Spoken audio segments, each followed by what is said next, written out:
trouver les passages notés seulement. Kama amupate maandiko haraka haraka mwanzo kuandika tu. Jean chapitre 1er, verset 1er. Yohana sura ya kwanza na mstari wa kwanza. Au commencement était la parole. Mwanzo alikuwa neno. Et la parole était Dieu. Na neno alikuwa pamoja na Mungu. La parole était avec Dieu et la parole était Dieu. Neno alikuwa pamoja na Mungu na neno alikuwa Mungu. Verset 3. Tatu. Toutes choses ont été faites par elle. Vitu vyote vilifanyikwa na neno. Et rien de ce qui a été fait n'a été fait sans elle. Na hakuna hata kitu kilifanyikwa bila neno. Dieu a créé par sa parole. Mungu aliumba kwa neno lake. La Bible dit dans Genèse, Biblia inasema ndani ya Mwanzo, au chapitre 1er, Mwanzo sura yake ya kwanza, au verset 2, mstari wake ya 2, alors que Dieu avait déjà créé le ciel et la terre, wakati Mungu alikuwa kuumba mbingu na dunia, la terre était informe et vide, na dunia ilikuwa na mfano na ilikuwa tupu, et il y avait des ténèbres à la surface de l'abîme, na giza ilifunika uso ya shimo, et l'esprit de Dieu se mouvait au-dessus des eaux. Na roho ya Mungu ilikuwa ikizunguka yule ya maji. Mais rien ne changea. Lakini hakuna kitu kilibadilika. La terre était telle qu'elle était. Bulongo kama vile ilikuwa. L'esprit était là. Roho ilikuwa pale. L'esprit se mouvait sur les eaux. Roho ilikuwa tembea juu ya maji. Mais la terre était toujours informe et vide. Lakini bulongo habukuwa na mfano na bulikuwa tupu. Alors au verset 3 la Bible dit. Na hivi mstari wa 3 Biblia inasema, Dieu dit. Mungu akasema. Dieu parla. Mungu akafungua. Il dit que la lumière soit. Nuru iwe.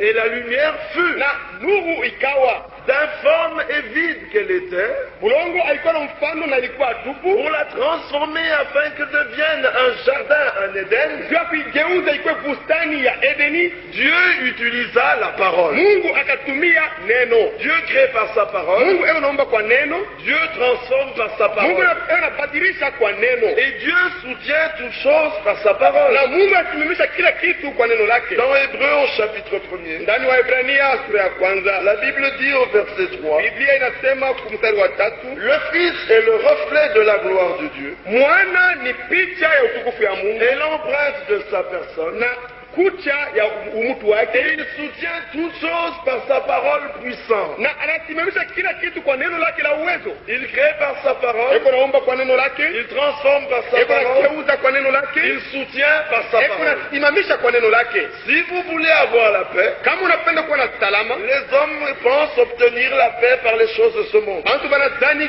kupata salama kwa vitu vya dunia hii. Mais dans Jean chapitre 15, lakini ndani ya Yohana 15 au verset 11, mstari wa 11, alors que Jésus parlait à ses disciples, wakati Yesu alikuwa anazungumza na wanafunzi wake, il leur dit, je vous ai dit ces choses, anawaeleza mimi nimeeleza vitu hivi, afin que ma joie soit en vous, ili furaha yangu iwe ndani yenu, et que votre joie soit parfaite. na furaha yenu iwe kamilifu. Il n'y avait pas un autre moyen pour que les disciples aient la joie, au kwa njia ingine ili wanafunzi wapokee furaha, si ce n'était par le moyen que la parole que le Seigneur leur donnait. isipokuwa tu kwa njia neno Bwana aliwapatia. Et j'ai parlé de la paix tout à l'heure. Na nilisema juu ya salama kwa cela c'est dans Actes au chapitre 10. Ile iko ndani ya Matendo ya Mitume 10. Dans Actes chapitre 10. Matendo ya Mitume 10 verset 36. Mstari wa 36. La Bible dit Biblia inasema que Dieu a envoyé la parole aux fils d'Israël. Ya kama Mungu alituma neno kwa wana wa Israeli, en leur annonçant la paix par Jésus-Christ qui est le Seigneur de tous. Kwa kuwatangazia salama kwa njia ya Yesu Kristo aliye Bwana wa wote. Dans ces multiples passages que nous donnons, kwa maandiko mingi tunaleta, nous essayons de vous montrer comment Dieu agit. Tuko napima kuonyesha namna gani Mungu anatenda. Il crée, eko naumba, il transforme, eko nageuza, il soutient, eko nasimamisha, il donne la paix, eko naleta salama, il donne la eko joie, naleta furaha. il fait ces choses eko nafanya vitu hivi par le moyen de sa parole. njia ya neno lake. Comment Dieu donne-t-il le Saint-Esprit? Namna gani Mungu analeta Roho Mtakatifu? Les gens vont dans les montagnes, bantu beko naenda milima, ils vont dans les brousses, beko naenda mapori, et ils s'enferment dans des chambres noires. beko nefungia Je ne suis pas contre tout cela. miti ichukia vitu Mais vyote la hivi. Bible dit ceci. Lakini Biblia inasema hivi. Jean 14 verset 24. Yohana 14 mstari wa 12. Jean 14 verset 23. 14:23. Jésus lui répondit, Yesu akamjibu, si quelqu'un m'aime, kama mtu ananipenda, il gardera ma parole, atachunga neno langu, et mon Père na l'aimera. Baba yangu Nous atamupenda, viendrons à lui, tutakuja et kwake, nous ferons notre demeure chez lui. na tutafanya makao yetu Si kwake. vous aimez le Kama Seigneur, unapenda Bwana, si vous gardez sa kama unachunga parole, neno lake, Jésus et le Père viendront faire leur demeure en vous. Yesu na Baba watakupa makao yao kwako. Comment le Seigneur guérit-il? Namna gani Bwana eko Dans naponyesha? le psaume au chapitre 100, Ndani ya Zaburi Les enfants d'Israël wana wa Israeli s'étaient détournés de Dieu walimwacha Mungu et bien sûr les malheurs vinrent sur na eux. hivyo ole La ikawaangukia. Bible dit dans Biblia le psaume inasema ndani ya 107 Zaburi qu'ils 107 prièrent à Dieu kama kamlalamikia et Dieu Mungu les délivre. na Mungu Au akawakomboa. verset 20, Ku 20 il envoya sa parole akatuma neno lake et les guérit. na akawaponyesha. Amen. Amen. C'est toujours par le moyen Ni de la kwa parole. njia ya neno lake. Si un miracle se faisait ici, Kama muujiza unafanyika hapa et vous n'avez pas une parole sur laquelle vous reposez, na hauna na neno yule yako unayengwa, vous n'avez pas une promesse à laquelle vous accrochez, hauna na malako kuru ça unambatana, ne produira pas la foi. haitatoa Ça imani. produira de la joie, Italeta furaha, de l'enthousiasme, italeta kifukutu, mais pas la foi. lakini haitaleta Parce imani. que la foi Imani vient de ce qu'on entend de la parole de Dieu. inatoka kule tunasikia kuneno la Mungu. Romains chapitre 10. Waroma 10, Dans Romains au chapitre 10, ndani ya Waroma 10 nous allons directement là au verset 17. na kule tunaenda 17. Ainsi la foi vient Na hivi imani de ce kinatokea qu'on entend, ile tunasikia et ce qu'on na ile entend tunasikia vient de la parole de Christ. neno la Kristo. Comment pouvez-vous être un véritable disciple de Jésus? Namna kani unaweza kuwa mwanafunzi wa kweli wa Kristo? Ce n'est pas en venant à l'assemblée. Haina kwa kuwa kuna Et mkutano. pourtant c'est très bien de venir à l'assemblée. Kwa kuwa kuna mkutano ni Parce kitu que dans kizuri. le psaume 122, il est dit, Maana msomo sasa ndio je wanasema suis dans la joie lorsqu'on me dit, nina furaha wakati wananyenyekea allons à la maison de l'Éternel. nyumba ya Mungu. Mais il y a des gens qui viennent à la maison de l'Éternel Lakini kumbe baadhi wanakuwa kwa nyumba ya Mungu et qui milele. pourtant ne sont pas de véritables disciples. Lakini kwa kuangalia wana wanafunzi wa kweli Dans Jean chapitre 8, ndani ya Yohana 8 Jésus parlait aux disciples, Yesu aux Juifs. alikuwa akizungumza na Wayuda Il leur dit au verset 31, akabeleza kwa 31 si vous demeurez dans ma parole, kama mlikala ndani ya neno langu vous êtes vraiment mes disciples. kweli kweli mko wanafunzi wangu Pour être de véritables disciples de pia kwa Jésus, wanafunzi wa kweli wa Kristo il faut demeurer dans sa kama parole. uikale ndani ya neno lake Comment serez-vous affranchis? namna kani utakombolewa Comment kuutumwa pouvons-nous être délivrés? namna kani unaweza kukombolewa. Souvent nous voyons les frères qui viennent vers les prédicateurs. Mara mingi tunaona bantu kuenda kuona bahubiri na kusema Frère, puis pour moi, si tu as un esprit de ceci, un esprit de cela, afin qu'il parte. duku niko na kitu niko na roho mchafu mchafu wa hivi Au verset niombea 32 au verset 32 de Jean 8, ya Yohana 8 il dit, si vous demeurez dans ma parole, vous êtes vraiment mes disciples. kama mnikala ndani ya neno langu mko wanafunzi Vous wa kweli connaîtrez la vérité, mtajua kweli et la vérité vous affranchira. kweli itanifungula Ce mbutumwa. n'est pas un prédicateur qui affranchit, Haina mhubiri linafungula ce n'est mbutumwa, pas une église qui haina affranchit. kanisa litakufungula Si mbutumwa. vous demeurez dans la parole, Kama unakala ndani ya neno le Seigneur vous révélera la vérité. Bwana atakufunulia Et ukweli la vérité vous rendra libre. na ukweli utakufanya kuwa huru. Comment les mauvais esprits sont-ils chassés? Namna gani mapepo mchafu Les gens inafukuziwa? prennent des essuie-mains, Basi wanabeba maefima, ils prennent de l'eau. wanabeba maji. Dans Matthieu au chapitre 8, Ndani ya Mathayo 8 Jésus avait été dans la maison de Pierre Yesu alikuwa munyumba ya Petro et la belle-mère de Pierre était na malade. mko yake ya Petro alikuwa mgonjwa, Il pria pour elle, il la toucha et akamwombea guérit. akamgusa na huyo Au akaponyeshwa. verset 16, Verset 16 il est dit ceci. anasema hivi, Le soir, on amena auprès de Jésus plusieurs démoniaques. magharibi wakamletea Yesu watu wengi mampepo mchafu, Il chassa les esprits par sa parole. akafukuza mampepo mchafu kwa neno lake. Amen. Amen. Si vous venez à la parole Kama unakuya kuneno et vous ouvrez vos cœurs, unafungula moyo quand wako, la parole est proclamée par l'Esprit de Dieu, wakati neno les linatangazwa na Roho ya démons Mungu, sont chassés. mampepo mchafu inafukuziwa. Amen. Amen. Comment est-on sanctifié? Namna gani tunatakaswa? C'est pas par les efforts que vous pouvez Haina kwa faire. nguvu unaweza kufanya, Les efforts que vous produirez nguvu ile utafanya ne produira qu'une sanctification personnelle. italeta tu utakaso wa Mais Dieu ne sanctifie pas l'homme lakini Mungu atakase par Mungu l'effort que l'homme kwa fait. nguvu ile mtu anafanya. Jean chapitre 17, Yohana 17 verset 17. mstari wa 17, Sanctifie-les par la vérité. utakase kwa kweli, Ta parole est la vérité.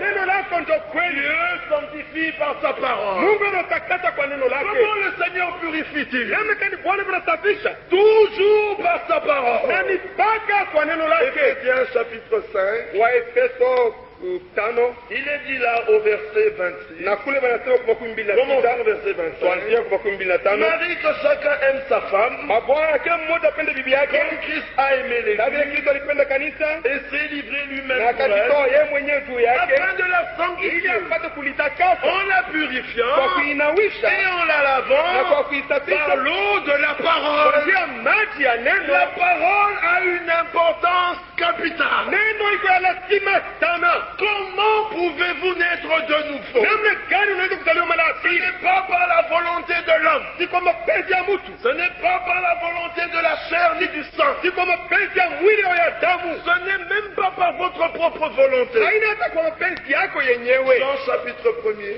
Yohano sura ya kwanza verset 12. mstari wa 12. Mais à tous ceux qui l'ont reçu, Lakini kwa wote la walimpokea parole de Dieu, neno la Mungu, à ceux qui croient en son nom, kwa wale wanaamini mjina lake, elle, la parole, ikisema neno a donné le pouvoir iliwapatia de uwezo ya devenir kuwa enfants de Dieu, watoto ya Mungu, lesquels sont nés, na bali wanazaliwa non du sang, haina kwa damu ni de la volonté de la au chair, kwa mapenzi ya ni mwili de la volonté de au l'homme, kwa mapenzi ya mtu, mais de Dieu. lakini kwa mapenzi ya Mungu. Nous pouvons continuer Tunaweza comme ça. kuendelea kwa namna Et vous hii verrez que Dieu agit sur la base de sa na parole. mtone kama Mungu anatenda juu ya Nous msingi ya pouvons neno lake. continuer à voir Tunaweza kuendelea kuona comment le Seigneur namna gani Bwana le ressuscite eko na kukula et comment il fait toutes ces namna gani choses. anafanya vitu vyote Vous hivi. verrez qu'au départ, il y a la parole de Dieu. Mtone sema kumwanzo kuko neno la Mungu. Amen. Amen. La parole de Dieu Neno la Mungu a en elle iko ndani yayo tout ce dont Dieu a besoin yote Mungu anahitaji pour qu'elle puisse produire ili ipate kutoa ce que Dieu veut. ile Mungu anapenda. Ceci est extrêmement important. Na hii kitu ni cha lazima sana. Lorsque Dieu créa les cieux et la terre, Wakati Mungu aliumba mbingu na et dunia qu'il dit que la lumière na soit, akasema nuru iwe, il n'a pas donné d'explication. hakuleta matafsiri. Il a seulement dit Alisema tu que la lumière soit. nuru iwe. Dans cette parole qui était proclamée, Ndani ya hii neno ilitangazwa, en elle, ndani ya ile il y neno avait tout ce dont Dieu avait besoin ilikuwa yote Mungu pour alihitaji que la lumière ili nuru soit comme Dieu veut. ipate kuwa vile Mungu alipenda. Amen. Amen. Est-ce que nous avons bien compris cela? Tunasikia vema kitu Parce hiki, que ceci est extrêmement na kitu hiki ni important. cha lazima sana. Dans Isaïe au chapitre 55, Ndani ya Isaya 55 l'Écriture dit ceci. andiko nasema hivi, Verset 10.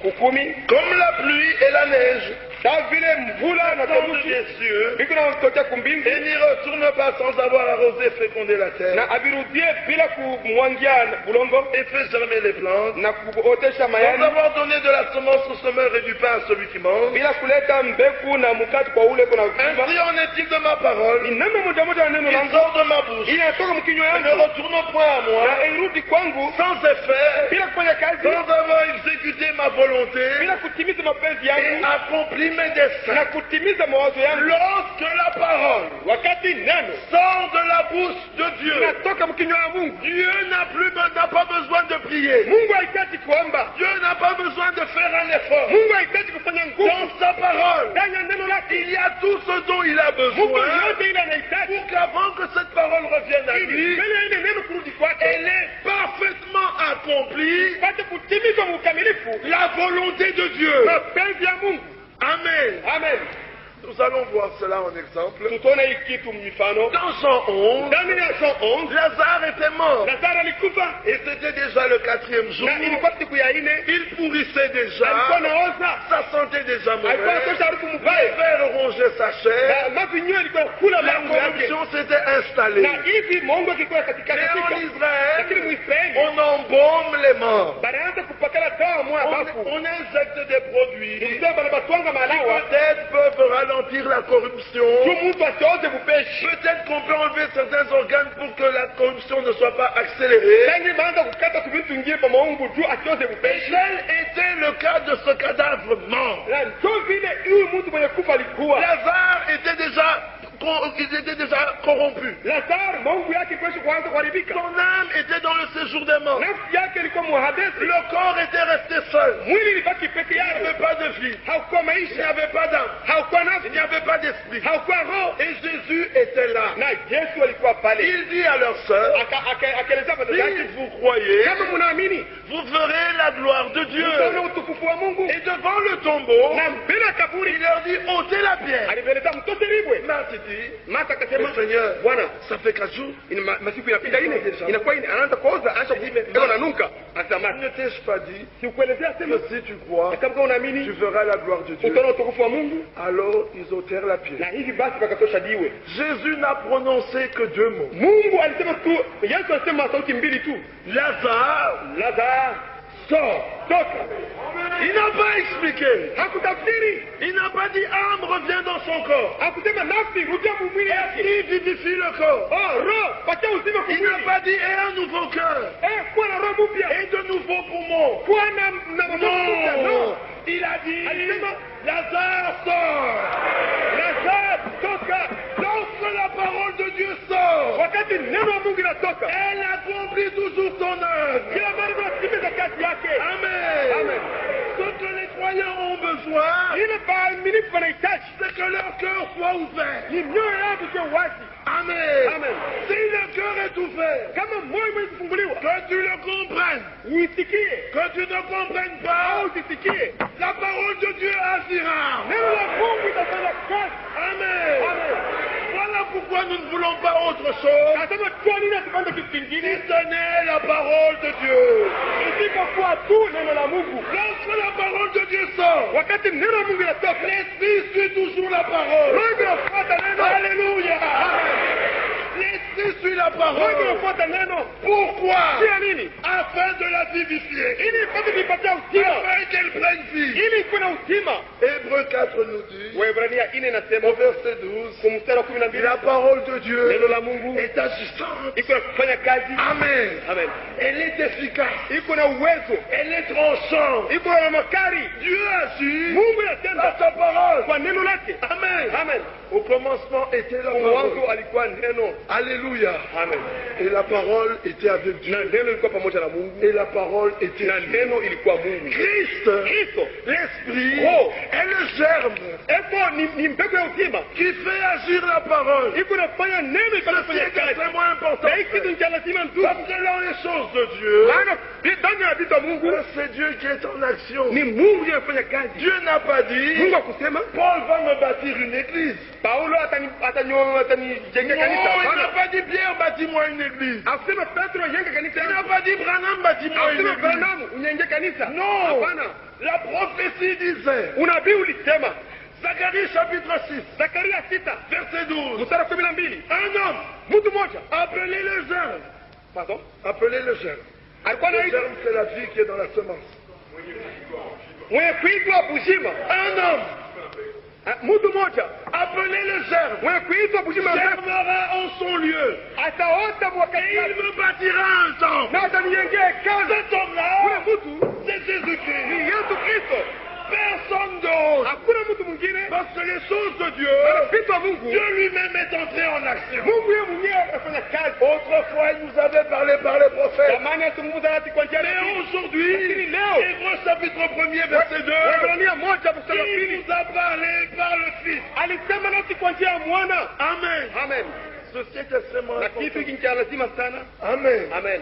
Aujourd'hui, Dieu nous parle par le Fils. Leo Mungu azungumza nasi kwa njia ya mwana. Et la parole de Dieu, elle est agissante. Na neno la Mungu linafanya kazi. Et la parole de Dieu produit toujours ce que Dieu. Na neno la Mungu inatoa kile kitu Mungu Dans anapenda. Actes au chapitre 16, Ndani ya Matendo ya Mitume 16 c'est l'apôtre Luc qui écrit. ni Luka anaandika, Ils étaient arrivés dans une ville, walifika mji moja, la ville de Thyatire. mji wa Tiatira, C'était dans une ville, ilikuwa mji moja Philippe. Ufilipo, Et là, il y avait Lydie. na kule kulikuwa Lidi. La Bible dit exactement ceci. Biblia inasema hivi, Verset 14. 14, L'une d'elles nommée Lydie, mmoja wapo jina lake Lidi, marchande de pourpre, akamfanya biashara De la ya ville de kunda wa Tiatira. mji wa Tiatira. était une femme craignante Alikuwa mwanamke wa kuogopa Mungu et elle écoute. na alikuwa anasikia Le Seigneur Bwana lui ouvrit le cœur akamfungula moyo pour qu'elle soit attentive ili apate kuteka sikio à yake ce que disait Paul. kwa yote Paulo alikuwa anasema. Dieu le Seigneur doit nous ouvrir les cœurs Mungu Bwana apate kufungula moyo afin que nous soyons attentifs à la parole de Dieu. ili tuteke sikio ku neno la Mungu, Parce que Dieu agit sur la base de sa parole. maana Mungu anafanya kazi yule ya neno lake. Il transforme, Eko anageuza, il donne la paix, eko analeta salama, il fait toutes eko choses anafanya kila kitu par le moyen de sa kwa parole. njia ya neno lake. Si la parole de Dieu Kama neno la Mungu peut trouver de la place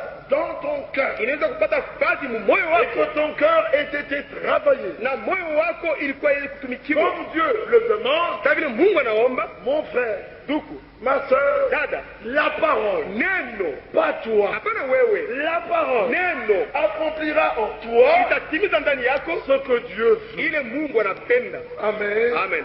Pourquoi parlons-nous du cœur? Kweli tunasema juu ya Parce moyo, que dans l'Ancien maana Testament, mwagano la kale il n'y avait pas de nouvelle naissance. hakukuwa kuzaliwa mara ya pili. Dieu avait donné une parole à Adam. Mungu alipatia Adamu neno moja, Genèse 1 à partir de 26. Genèse 1 kuanzia Il a 26, dit, soyez féconds, multipliez, remplissez la terre. mupate kujaza na kuzidi kujaza dunia. C'était une promesse. Ilikuwa malako Elle avait en elle ce que Dieu voulait. ndani yayo, mkweli Mungu alihitaji, Mais eux n'ont pas attendu le temps de Dieu. lakini wao hawakongojea wakati wa Mungu, Ils ont voulu accomplir eux-mêmes la parole de Dieu. walipenda kutimiza wao wenyewe neno la Et Mungu, Satan est entré en scène. na shetani aliingia vile Et le mambo, moyen par lequel ils ont rempli la terre na njia yake kwa ile balizidisha dunia n'était pas le moyen que Dieu voulait. haikuwa ile Mungu alitafuta. Le moyen que Dieu voulait, Ile njia Mungu alipenda c'était la parole, ilikuwa neno, la foi, imani, et l'esprit produit ce que Dieu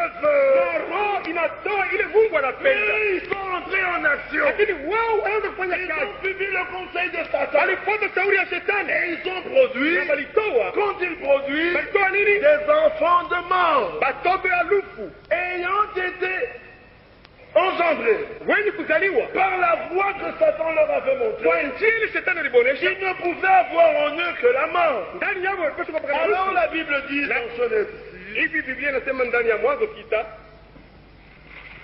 Genèse 6 verset 5, Mwanzo sita mstari wa 5, l'Éternel vit que la méchanceté des hommes était grande sur la terre, waamini akaona kama ubaya wa watu ulizidi pa et dunia, toutes les pensées de leur cœur se portaient na chaque jour mawazo ya roho ya kila uniquement siku vers le mal. ilianza kuekemea mpaka ubaya. L'homme né Mtu mwenye kuzaliwa par la voie que Adam a donnée, kwa njia ile Adam alileta, qu'ils avaient reçue par Satan, ile ba Adam balipota kutoka kwa cet shetani, homme-là, son cœur est toujours tourné vers le mal. mtu wa vile roho yake ni kutegemea kwa ubaya. Cet homme-là, son cœur est mauvais. Mtu yule moyo wake ni mbaya. Dans Job au chapitre 14, il est dit, Ndani ya Job 14 wanasema, est-ce que d'une femme il peut sortir quelque chose de bon? ndani ya mwanamke mwanaweza kutoka kitu kizuri, De l'impur ne peut rien sortir de pur. mkitu kichafu hamwezi kutoka kitu cha tatu. Tous les hommes qui naissent Watu wote waliozaliwa par la voie que nous connaissons, kwa njia ile tunajua, tous naissent avec un mauvais cœur. wote waliozaliwa na roho mbaya. Ils ne sont pas un produit de la volonté de Dieu. Hapana kitu cha kutokea mapenzi ya Mungu Dans la chair,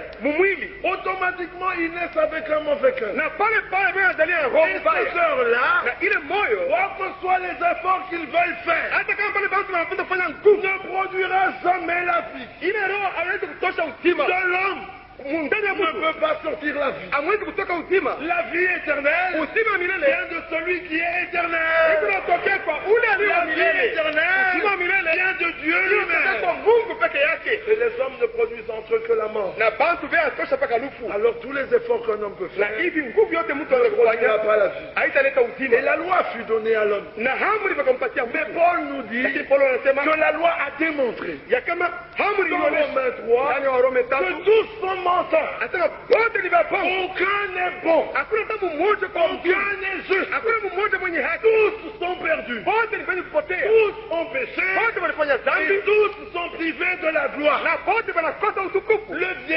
vieux cœur Roho ya zamani est impénitent. ni kusema iko Le vieux moyo cœur wa zamani est rebelle à la parole de Dieu. iko natombokia neno la Mungu. Le vieux cœur Moyo wa zamani résiste à la proclamation de la parole. iko nakatala neno ili C'est kunatangaza. pour ça que dans Jérémie Ni 31, kwa hii Yeremia à 31 partir du verset 33, kuanzia mstari wa le Seigneur dit, Bwana anasema, mais voici l'alliance que je ferai avec la maison d'Israël. lakini tangaza, tazama angano nitafanya na nyumba ya Israeli. Après ce jour-là, dit l'Éternel, Kisha ile siku wa milele anasema, je mettrai ma loi au-dedans d'eux. nitaweka amri yangu ndani yabo, Je l'écrirai dans leur cœur. nitaandika ndani ya moyo Et wao, je serai leur Dieu. na nitakuwa Mungu wao, Et ils seront mon nao peuple. watakuwa kundi langu, Et personne n'enseignera plus son prochain. na hakuna mtu atafundisha jirani yake. Dans la nouvelle alliance, Hivi muungano la mpya, Dieu voulait prendre la parole Mungu alipenda kubeba neno et la placer dans le cœur de l'homme, na kuiweka ndani ya moyo ya mtu, afin que le cœur de l'homme soit changé. ili moyo wa mtu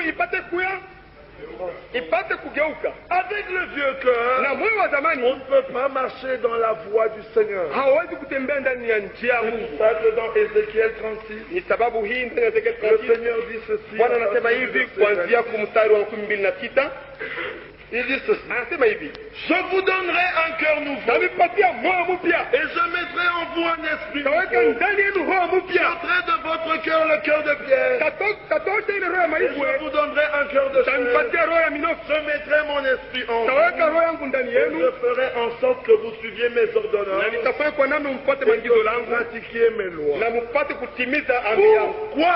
Tuna nini? Le vieux cœur est mauvais et tortueux. Moyo wa zamani iko mbaya na kunjama. Jérémie 17, verset Yeremia 17 9. mstari wa 9, Le cœur est tortueux par-dessus tout. moyo ni wa kunjama, Il est méchant. ni mbaya.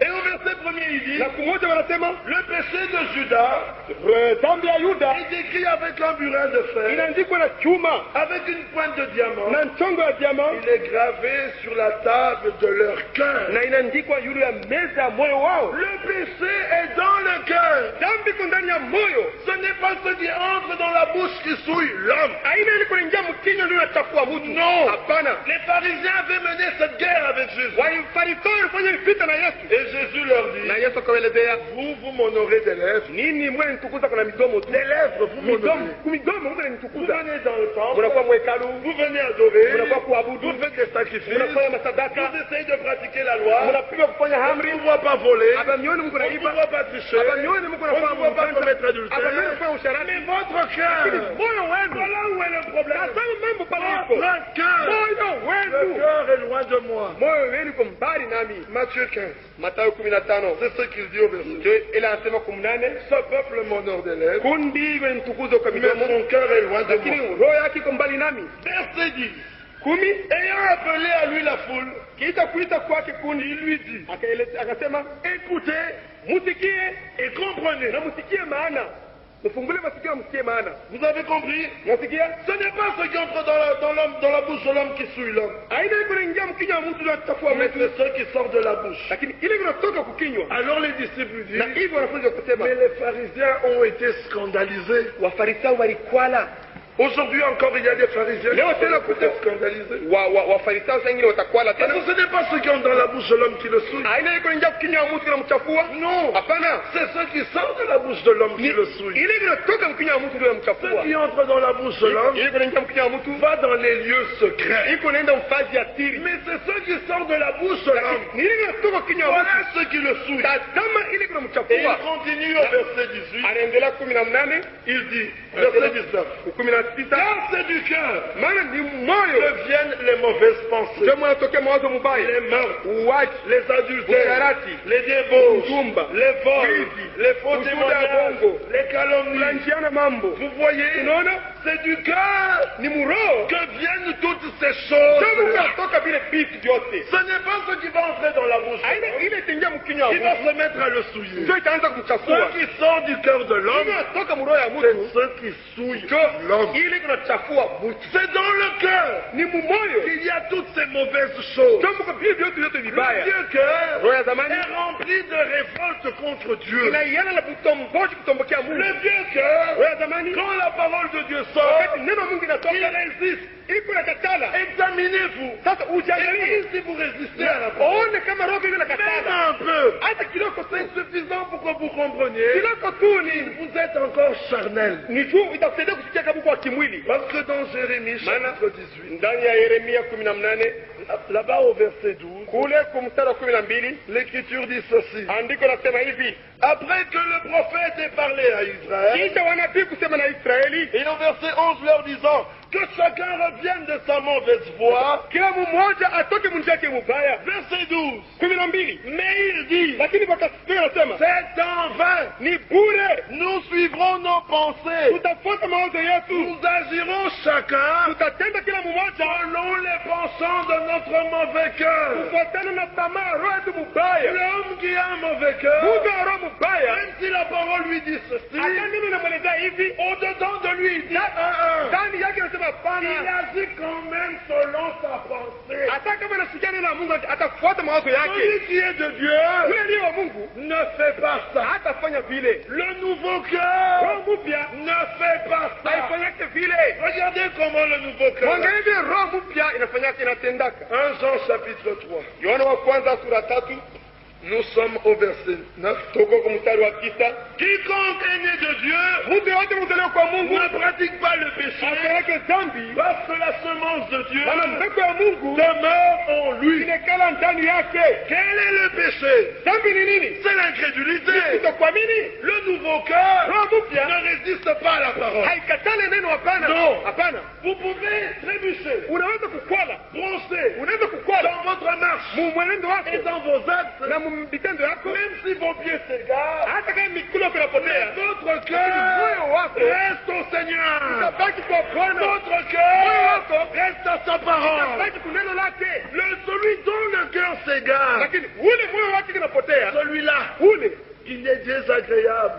njoo ule atendeze C'est hapa. là l'homme qui n'est pas né de Dieu. Njoo Mungu asipo kutendea kwa Parce Mungu. que dans le psaume Maana 95, Mzaburi 95 au verset 10, mstari wa 10 il dit ceci. anasema hivi, Pendant 40 ans, wakati ya makumi cette race en dégoût. kizazi hiki akinipendezi, Et je dis, na ninasema c'est un peuple dont le cœur est égaré. ni mkundi moyo yenye kupotea. Le roi Jacques dit, Mfalme Jacques anasema ils pêchent dans leur cœur. peko nafanya dhambi ndani ya roho yabo. Est-ce que vous saisissez? Unasikia kitu hiki? Le cœur est égaré. Roho inapotea, Et ce faisant, na hivi leur voix est égarée. njia yabo inapotea. Mais il y a des hommes Lakini kuna batu dont le cœur wale roho n'est pas égaré, haipotei, mais dans les lakini actes, mvitendo ils peuvent commettre des erreurs. banaweza kukosola. Le peuple de Dieu Kundi la Mungu peut pécher en actes, inaweza kufanya dhambi il ne mvitendo, peut pas pécher dans le cœur. lakini haiwezi kufanya dhambi ndani ya roho Par incrédulité à la parole. kwa kutokuamini neno.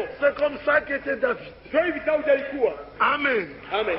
Dans le psaume 139, Ndani ya Zaburi 139 David dit ceci. Daudi anasema hivi, Verset 23. makumi mbili na tatu, Sonde-moi, ô Dieu, unichimbe o Mungu, et connais mon cœur. ujue roho yangu, Éprouve-moi jaribu et connais mes na ujue pensées. mawazo yangu. Regarde si je suis sur une mauvaise voie. Tazama kama niko munjia mubaya, Et conduis-moi sur la voie de l'éternité. na unyongoze munjia ya milele. Amen. Amen. Le vieux cœur Roho ya zamani est rebelle à la iko parole. natombokea neno. Le vieux Roho ya cœur zamani résiste à la parole. iko nakatala neno. C'était l'état dans lequel étaient les hommes dans l'Ancien Testament. Ndio muhii hali bantu mwangalo kale balikuwa. Malgré ça, Hata hivi dans l'Ancien Testament, wangalo la kale il y en avait qu'en constatant que les choses étaient ainsi. mulikuwa bantu bale barota vitu ilikuwa vile, Alors ils pleuraient. na hivi basi Et balilia leur cœur était alors troublé. na maroho yako ilifurukwa, Parce qu'ils se rendaient compte maana balikumbula que de par leur nature, kwa hali yako ils ne pouvaient pas être agréables à Dieu. hapakuwezi kupendeza Mungu, Même s'ils essayaient de pratiquer la loi. hata kama balipima kutimiza La sheria. loi dit, Sheria inasema celui qui la mettra toute en pratique ule ataitimiza yote mzima, vivra par elle. ataishi kwa amri. Si tu transgresses Kama unavunja à un seul de ces commandements, angizo tu moja, tu as transgressé usema unavunja toute la loi. sheria yote mzima. Le menteur est comme l'adultère. Mtu wa bongo Il est comme le meurtrier. yako tu unauana, Tu transgresses un seul commandement. unavunja tu amri moja, Jacques 2 dit tu as transgressé à toute la loi. Jacques 2 anasema unavunja sheria yote mzima. Et il y avait des hommes Na kulikuwa batu qui, comprenant cela, kisha kusikia hii mambo étaient troublés dans leur cœur. mioyo yao ilivurugwa. Alors Dieu parla par Esaïe Na hivi Mungu akafunua kwa njia ya Isaya 35 au verset 4. ku verset 4. Ne dites pas à tout le monde, Usielezema watu wote. dites à ceux qui ont le cœur troublé. Sema kwa wale wanao. Alléluia. Dites à ceux qui ont le cœur troublé, Sema kwa wale wanao moyo kuvurugwa. ne craignez point. Usiogope. Voici votre Dieu. Il vous sauvera. Ataniokoa. Amen. Amen. Dites à ceux qui ont le cœur Sema kwa troublé, wale wanao moyo kuvurugwa. voici votre Tazama Dieu. Mungu wenu. Il ne vous a pas laissé dans cet état. Hakunyata mwile hali. Non. Hapana. Jésus est venu Yesu alikuja pour détruire l'œuvre du diable. kuja kazi ya diabulu. Amen. Amen. Quel est le péché? Sasa dhambi ni nini? Lucifer n'avait pas volé. Hakuibaki. Lucifer n'avait pas commis adultère. Afanye busharati. C'est un ange. Ni malaika. Quel était le péché de Lucifer? Sasa dhambi ya Lucifer ilikuwa ni nini? Parce que le péché a commencé dans le ciel. Maana dhambi ilianza kumbingu. Le péché n'a pas commencé sur la Dhambi terre. haikuanza hapa dunia. Ézéchiel, Na Ezekiel au chapitre 28, kusura 28 il est dit ceci. anasema hivi. Nous sommes dans Ézéchiel. Tuko ndani ya Ezekiel. Ézéchiel 28, Ezekiel 28 il est dit ceci. banasema hivi Verset 12. kumstari wa 12. Tu mettais le sceau à la perfection. Ulikuwa tia muhuri kukamilifu. Tu étais plein de sagesse, Uliana na hekima parfait en beauté. kukamilifu mbuzuri. Verset 15. 15. Tu as été intègre dans tes voies. Ulinyoloka munjia zako Depuis le jour où tu as été créé, tangu siku uliumbwa jusqu'à celui hata siku où l'iniquité a été trouvée chez toi. ule uovu ulipatikana kwako. Verset 17. 17. Ton cœur s'est élevé à cause de sa beauté. Roho yako ilianza kuchinyanyua juu ya Le buzuri yake. cœur de Lucifer s'était élevé à cause de sa beauté. Roho ya Lucifer ilianza kuchinyanyua juu ya buzuri Et yake. voyant ce qu'il était, Na kama ile ilikuwa il s'est dit, Ésaïe 14, alisema sasa ndani ya Isaya 14 verset 13, ku 13 tu disais en ton cœur, ulikuwa unasema ndani ya roho je yako monterai au ciel, nitapanda kumbingu, j'élèverai mon trône au-dessus des étoiles de Dieu, nitapandisha kitango yetu je yule Mungu, m'assierai sur la montagne de nitakaa l'assemblée. kwa mulima makutano. Nita. Vous voyez le diable? Munaona kuna zamani Voilà, c'est parti de Satan. munaona ile Il a dit à Dieu alisema muna Mungu 5 fois je. mara tano Mais dans mimi Ésaïe 14, nita ndani ya Isaya il lui 14 a dit 5 fois je. alimwambia mara tano nita Et mimi. dans Ézéchiel 28, Na ndani ya Ezekiel 28 Dieu lui a aussi dit 5 fois je. Mungu naye alimwelezea mara tano nita. Quand toi tu diras je, Wakati utasema nita, Dieu aussi te dira Mungu naye je. atasema nita. Satan avait dit à Dieu 5 fois je. Shetani alimwelezea Mungu mara tano nita. 5 fois le Seigneur lui a dit Na je. mara tano Bwana alimwelezea nita. Regardez attentivement. Mwangalie kabisa kabisa. Là où il dit à Dieu, Bwana anamwelezea Mungu, il lui dit, anamwelezea je monterai au ciel. nitapanda kumbingu. Au verset 16, 16 Dieu lui dit, Mungu anamwelezea je te précipite de la montagne de Dieu. nitakuangusha toka mlima wa Mungu. Il dit à Dieu, Anamwelezea Mungu j'élèverai mon trône au-dessus des étoiles de nitapanda Dieu. kiti yangu yule ya nyota ya Mungu. Dieu lui dit, Mungu anamwelezea je te livre en spectacle. nitakutupa watu wakona. Parce que son cœur s'était Bwana élevé, roho yake ilinyanyuliwa, Dieu l'a précipité. Mungu alimtupa. Et tous les hommes qui sont nés par cette voie-là Na watu wote walizaliwa kwa ile njia. ont le même cœur. Beko na roho ya namna Ils moja. ont un cœur qui s'enfle. Beko na roho moja ya kuvimba. Ils ont un cœur qui s'élève. Beko na roho moja ya kujivuna. Mais dans le psaume Lakini 131, Zaburi 111 David dit, Daudi anasema je n'ai pas un cœur qui s'enfle. shida na roho ya kujivuna. Le cœur de David ne s'enflait pas. Roho ya Daudi alikuwa anajivuna. Et pourtant, Na kwa kuangalia psaume 51, Psalm 151, psaume 51, Psalm 51, verset 7, mstari wa 7, je suis né dans le péché. nilizaliwa mzambi. Ma mère m'a conçu dans l'iniquité. Mimba yangu baliipata mbaya. Et il ne pouvait que faire le mal. Na alipaswa kufanya mpaka vitu vibaya. Quand il voulait faire le bien, Wakati alipenda kufanya kitu mais kizuri, son cœur, lakini roho yake, sa nature, hali il yake n'était pas né de nouveau. hakuzaliwa mara ya pili. Alors là, il dit à Na Dieu, pale anamwelezea Mungu, mais toi tu veux lakini wewe unapenda que la vérité, kweli, ta parole est la neno lako ni vérité. kweli, Toi tu veux que la vérité wewe unapenda ukweli, soit au fond du cœur. kwa chini ya roho. Dieu veut que sa parole habite dans notre cœur. Mungu anapenda neno lake ikae ndani ya moyo wetu. Quand la parole de Dieu habite dans notre cœur, Wakati neno la Mungu likaa ndani ya moyo wetu, il faut que nos cœurs soient travaillés par Dieu. sasa inafaa roho zetu zitumikwe na Mungu. Dans Jérémie, Ndani ya Yeremia au chapitre 4, sura 4, la Bible dit ceci. Biblia inasema hivi. C'est chapitre 4, oui. Tuangalie mstari wa 3. Car ainsi parle l'Éternel. Hivi ndivyo Mungu anasema. Défrichez-vous un champ nouveau. Mupate kujitayarisha mashamba Et mpya. ne semez pas parmi les épis. Na msipande katikati ya miba. Circoncisez vos cœurs. Mutairi nyoyo zenu. Et il ne faut pas semer parmi les épis. Haifai mpande katikati ya miba. Dans la parole du bon semeur, Ndani ya neno ya mpandaji mwema. dans Luc au chapitre 8, Ndani ya Luka 8. Jésus nous a montré les 4 terrains. Yesu alituonyesha ile mashamba 4. Il dit, Anasema, celui dont la semence est tombée au bord de la route, ule mbegu inaanguka pembeni ya barabara. c'est celui qui ayant entendu la parole, Ule kisha kusikia neno, ne l'a pas gardé dans son cœur, hakuitunga muro et yake. le diable est venu, Na diablo alikuya, et l'a enlevé du cœur. anaitosha muro. Vous comprenez? Unafikia? Et puis il dit, Na kisha anasema, celui dont la semence ule mbegu est tombé dans un terrain pierreux, ilianguka bulongo wa maibwe, il n'a pas pu avoir de racines. hakupata mizizi.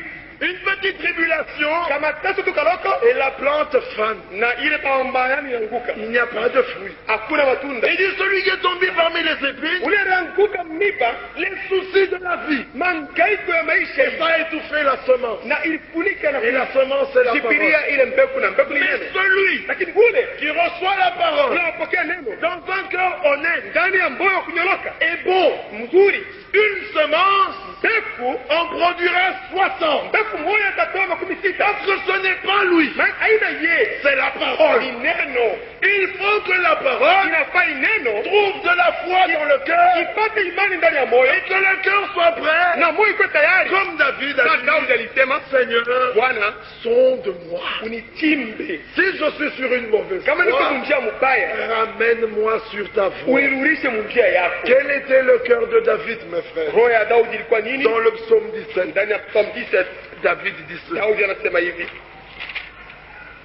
au verset 3. kwa mstari wa 3, Si tu sondes mon cœur, kama unachimba moyo wangu, si tu le visites la nuit, kama unitembelea usiku, si tu m'éprouves, kama umenijaribu, tu ne trouveras rien. hautakuta kitu. Ma pensée n'est autre Mawazo yangu ina kitu que kingine ce qui sort de ma bouche. isipokuwa ile inatoka. Voilà comment était le cœur de David. Tazama vile roho ya Daudi ilikuwa. Qui d'entre nous peut dire cela ce soir? Nani anaweza kusema ile magharibi ya Parce que leo? le premier commandement, Maana amri ya kwanza, Marc 12, 29, Mark 12:29, écoutons Israël, sikia tu Israeli, aimeras le Seigneur ton utapenda Dieu Bwana Mungu wako de toute ton âme, kwa nafsi yako de yote, tout ton kwa cœur, moyo wako de wote, toute ta force, kwa nguvu yako de yote, toute ta pensée, kwa mawazo yako de yote, ton être, kwa umutu wako doit wote, être à Dieu. inapaswa kuwa ikuwa ya Il ne Mungu. faut pas que ton cœur soit partagé. Haifai roho yako ikuwe yenye kukabuliwa. Le péché d'Israël, Dhambi ya Israeli, Osée 10, Hosea, son cœur était partagé. roho yake ilikuwa yenye kukabuliwa. Dans Osée au chapitre 10, Ndani ya Hosea sura 10, le prophète dit, nabii anasema leur cœur est partagé, roho yako yenye kukabuliwa ils vont emporter la peine. batabeba malipizi. Lorsque ton cœur est partagé, Wakati roho yako tu inakabuliwa, ne peux pas être agréable à Dieu. hauwezi kupendeza Mungu. Il faut que tu puisses dire comme David, Inafaa useme sa Daudi, tout mon cœur, roho yangu yote, si tu l'éprouves, kama unaitari tu ne trouveras rien. hautakuta kitu. Moi je veux Mimi que napenda ta parole neno lako soit au fond de mon cœur. ikuwe chini ya roho yangu, Je suis cher. lakini niko mwili. C'était pour des hommes comme ça Ilikuwa tu ya bantu ya namna que hii. la seconde alliance a été conclue. Angano ya pili ilifanywa. Amen. Amen. Au psaume 16, il dit, Mstari 16 wanasema, verset 7, mstari wa 7, je bénis l'Éternel, ninabariki wa mon milele conseiller. mshauri wangu. La nuit même, Usiku wenyewe mon cœur m'exhorte. roho yangu iko na nishauri. Quand David dormait, Wakati Daudi alikuwa son mkulala, cœur roho l'exhortait yake inaanza kumuonya à rester attaché à Dieu. abakiwe kuambatana na Mungu. Mais il y a des hommes, Lakini kwa bantu Michée chapitre 2, Michée 2, eux quand ils dorment, kwa kama alala ils méditent le mal sur leur couche. bado na waza kubaya pa kitanda yako. Et le matin, Na asubuhi quand ils ont le pouvoir dans leurs mains, wakati wana nguvu mikononi ils mwao, exécutent. banaanza kutimiza Vous bubaya. voyez ces deux types de personnes. Munaona hali mbili ya Vous bantu, méditez le mal en vous uko na waza ubaya ndani et yako vous allez jusqu'à consommer la chose. na unaweza kufika na kutimiza ile bubaya. Mais David, lui, son Daudi cœur, yeye roho yake l'exhortait à être attaché à Dieu. ilianza mshauri akutie mwenye kuambatana. Alors le Seigneur dit pour ces hommes-là, Na hivi Bwana anasema tu j'ôterai le cœur de pierre roho ya maibwe et je te donnerai un cœur de fer. nitakupatia roho ya minofu. Parce que le cœur de Roho ya pierre maibwe ne peut pas être agréable à Dieu. hawezi kupendeza Mungu. Toi qui t'accroches à la loi, Wewe unakambatana na sheria. Galates 3 nous dit, Yakuwa inasema vous êtes sous la malédiction. uko chini ya mapingo. Celui qui est sous la loi Uko chini ya amri. est sous la Uko chini ya malédiction. mapingo. Je ne pêche pas, Mimi sifanye je dhambi. ne vole pas, Mimi siibe. je ne commets pas Mimi adultère, sifanye usharati. parce que j'ai peur du châtiment. Tu niko naogopa malipizi. Non. Hapana. Le parfait amour Mapendo kamilifu bannit la crainte. iko natoka boka. 1 Jean 4,17. 1 Jean 4:17. Si je ne pêche pas, Kama sifanye dhambi, c'est parce que j'aime ni Dieu. chuki napenda Mungu. Amen. Amen.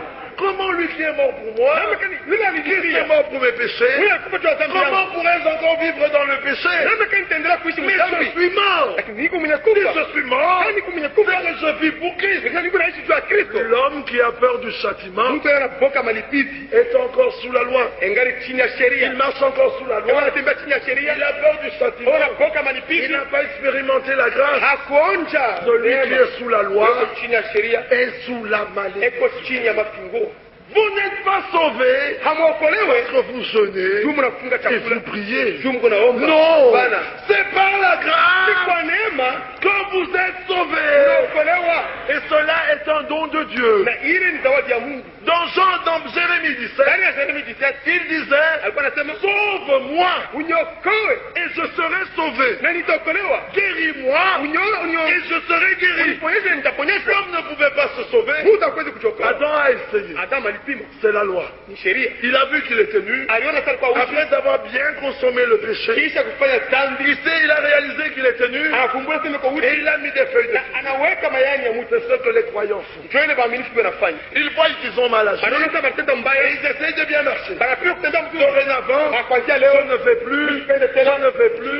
Tu veux faire quelque chose. unapenda kufanya Mais kitu qu'est-ce fulani. que tu veux faire? Unapenda kufanya nini? Adam a essayé de Adam faire quelque alipenda chose. kufanya kitu. Et quand Dieu est venu, Wakati Mungu il alikuja, a entendu la parole. alisikia neno. Adam, où es-tu? Adam, uko wapi? Il a réalisé qu'il était nu. Alifungua sasa alikuwa uchi. Qu'est-ce que Dieu a fait? Mungu alifanya nini? Avant de l'habiller, Mbele ya kumfika, Dieu lui a ôté ses feuilles de Mungu figuier. alimtosha mayani ya mti. Dieu veut que vous veniez tel que vous êtes Mungu à lui. anapenda mkwe mpaka vile mwiko Avec des manquements, na makosa avec des fautes, na makosa avec yako des erreurs, na makosa yako avec des na péchés. dhambi yako. Ne triche pas. Usipime Ne fais pas kuangalia, l'hypocrite. usifanye utangaza, N'essaye pas de te corriger. usipime kujinyanyasa, N'essaye pas de te sauver. usipime kujokoa. Viens tel que tu es et accepte l'œuvre de Golgotha. Na ifika kazi ya Golgotha. Et Dieu va te donner un nouveau Mungu cœur. atakupatia roho mpya. Alléluia. Amen. Et tu marcheras en nouveauté de vie. Na utatembea maisha mapya. Ça doit partir du cœur. Itaanzia mroho. Amen. Amen. Il faut que le cœur soit changé. Inafanya roho ibadilike. J'ôterai ton cœur de Tosha pierre roho ya maibwe. et je mettrai un cœur de chair. Atakuweka roho ya maibwe. Alors dans ce cœur-là, Ndani ile roho. il peut mettre sa loi. Anaweza kuweka sheria. Amen. Amen. Il peut alors te donner son Anaweza esprit kupatia roho yake pour que tu pratiques sa parole. ili upate kutimiza neno lake. Amen. Amen. Notre justice Watu wetu est comme un vêtement souillé. iko sawa nguo ya kuchafu. Ésaïe 64, verset 5. Isaya 64:5.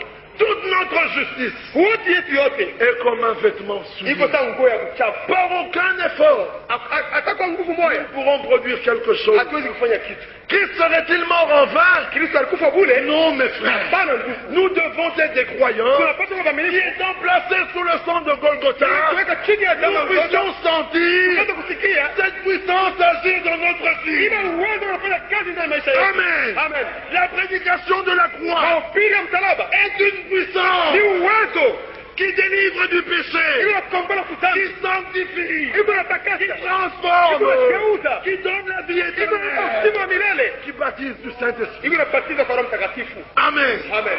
Nous devons retourner au vieil évangile. Tunapata kurudia kwa injili ya zamani. Ah, ceux qui viennent au Seigneur Wale walikuwa kwa Bwana ne peuvent pas retourner tels qu'ils étaient venus. hawezi kurudia kwa vile walikuja. Quand Jésus venait, Wakati Yesu alikuja, là où il y avait les ténèbres, alikuwa la giza, lumière apparaissait. nuru ilianza kuonekana. Là où il y avait la maladie, il y avait la guérison. Alikuwa kwenye shaki. Là où il y avait la mort, il y avait la vie. Alikuwa uzima. Là où il y avait le vieux cœur, il y a le nouveau Alikuwa cœur. roho mpya. Il est le même. Et il ne change pas. Et il agit par sa parole. Amen. Et dans cet âge, la parole est venue. Alléluia. Comme au commencement, la pleine parole. Et on a la puissance de Fils. Rien d'ajouter. Rien de retrancher.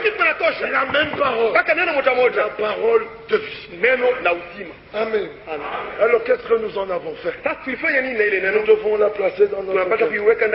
Dans le psaume 119, au verset 11. Il dit comment le jeune homme marchera-t-il droit dans sa vie?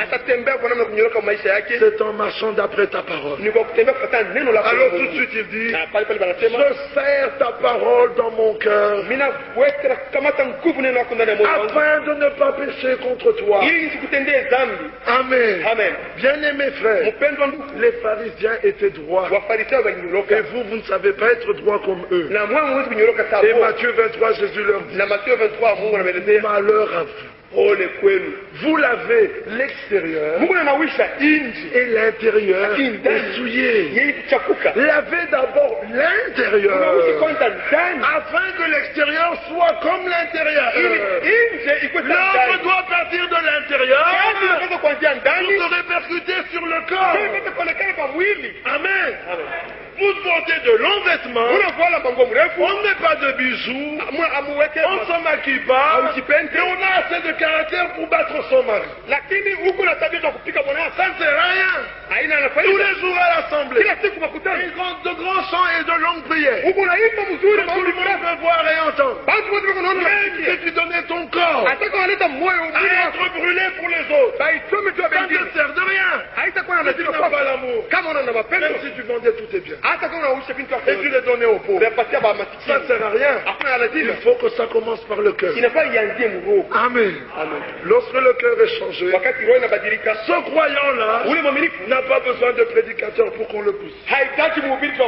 Parce que la nouvelle alliance dit, personne n'enseignera plus son frère en lui disant, connais le Seigneur, cherche le Seigneur. Pourquoi? Parce que son cœur l'exhorte à chercher Dieu. Amen. Jérémie dit, dans Jérémie 15, au verset 16, tes paroles font la joie et l'allégresse de mon cœur. J'ai recueilli tes paroles et je les ai dévorées. Voilà l'homme nouveau. Voilà le cœur nouveau. Voilà le cœur que Jésus aime. Voilà le cœur dans lequel il veut habiter. Voilà le cœur qui peut faire l'expérience du baptême du Saint-Esprit. Voilà le cœur qui pourra aller dans la Jérusalem céleste. Dans le psaume 15, il dit, qui montera à la montagne sainte? Qui ira dans tes demeures? Celui qui dit la vérité qui est dans son cœur. Voilà la vérité dans le cœur. Et alors l'esprit de vérité vient habiter dans le cœur. Voilà l'homme qui pourra aller à la rencontre. Bien-aimés frères, alors que le monde était séparé de Dieu, alors que les prophètes avaient tout fait, personne n'avait sauvé. Et personne n'avait pu se sauver. Et aucun n'était né de nouveau. Et dans l'Ancien Testament, personne n'a pu dire de Dieu, Père céleste. Non. Ils étaient tous des vieilles créations. Ils étaient tous nés par la voix que Satan avait donnée. Ils étaient tous chair et sang. Ils étaient tous de corruption. Même si le cœur aspirait à Dieu, ils n'arrivaient pas à la position que Dieu voulait. Et quand ils mouraient, ils allaient tous en enfer. Mais un jour, la parole est venue à une vierge. Amen. Elle n'a fait aucun effort. Non. Une seule chose, elle devait croire, sans douter. La deuxième chose, elle ne devait pas mélanger la semence d'homme avec la semence de Dieu. Et Marie Marie a dit, je ne connais point d'homme. Ce soir, nous voulons aussi dire, je ne connais point d'homme. Même un prophète, même un apôtre, je ne connais point d'homme. Amen. Amen. Je ne veux connaître comme Paul, Jésus-Christ et Jésus-Christ crucifié. Elle reçut la parole. Qu'est-ce que cela avait produit? La parole faite chair. Amen. Amen. Lorsque la parole est reçue dans la foi, elle produit la parole faite chair. Là où Adam avait échoué, Jésus a vaincu. Là où Adam a amené la condamnation, Jésus a donné la justification. Là où Adam a donné la malédiction, Jésus a apporté la bénédiction. Là où Adam a donné la mort, Jésus a donné la vie. Là où Adam est tombé, Jésus nous a relevés. Là où Adam a apporté le péché, Jésus a ôté le péché. Vos péchés sont pardonnés. À Golgotha, nos péchés ont été pardonnés. Plus de péchés. Amen. Plus de besoin de sacrifice. Un seul sacrifice, celui de Jésus-Christ. Alléluia. Amen. Prions le Seigneur. Alléluia. Amen. Alléluia. Amen. Prions le Seigneur. Que chacun élève la voix de Dieu. Et que chacun crie à Dieu. Et lui expose son amour. Et qu'il lui dise, change mon cœur. Prions tous ensemble.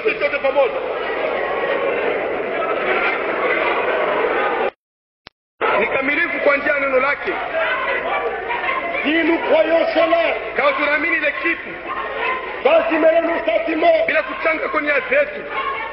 si nous y croyons de tout notre cœur,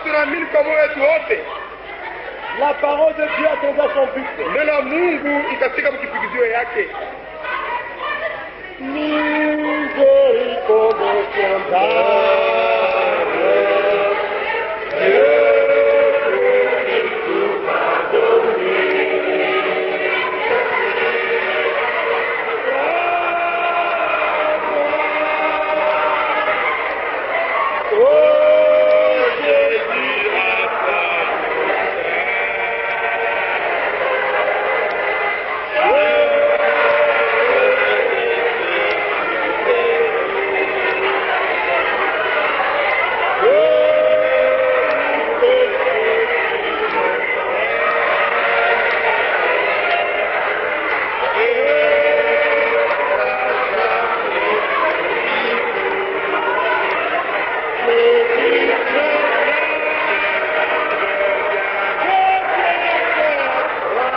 Le Saint-Esprit n'agit pas dans l'excitation.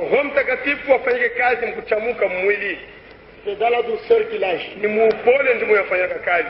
Ce qu'il demande, c'est la foi. Croire les choses telles qu'elles ont été exposées ici. C'est ça la parole de Dieu. Seigneur Dieu Tout-Puissant, nous te remercions pour l'œuvre déjà accomplie. Tu ne nous as pas offert à Golgotha la loi. Une chose que nous devons accomplir. À Golgotha, tu nous as offert une œuvre déjà accomplie. Et tu as dit que tout est accompli. Il n'y a rien à ajouter. Il n'y a pas ce que l'on peut faire. Tout a déjà été fait. C'est pourquoi nous te disons merci. Merci pour le pardon de nos péchés. Merci pour la guérison de nos corps. Merci pour le salut. Asante juu ya wokovu. Merci pour la délivrance. Asante juu ya ukombozi. Maintenant, Seigneur, Sasa Bwana, accorde-nous la grâce utupatie neema de nous réjouir dans cette œuvre déjà accomplie. ya kufurahi mwii kazi yenye kuimalizika. Tu as dit que si nous croyons de tout notre cœur, Ulisema tukiamini kwa moyo wetu wote, nous verrons la chose que nous croyons. tutaona ile kitu tunaamini. Maintenant que nous partons, Sasa tunaanza kuachana. que ta paix nous accompagne. Salama yako tusindikize. Au nom de ton Fils, Mjina mwana wako le Saint Jésus-Christ. Bwana Yesu Kristo. Amen. Amen. Allez dans la paix du Seigneur. Mwende msalama wa Bwana.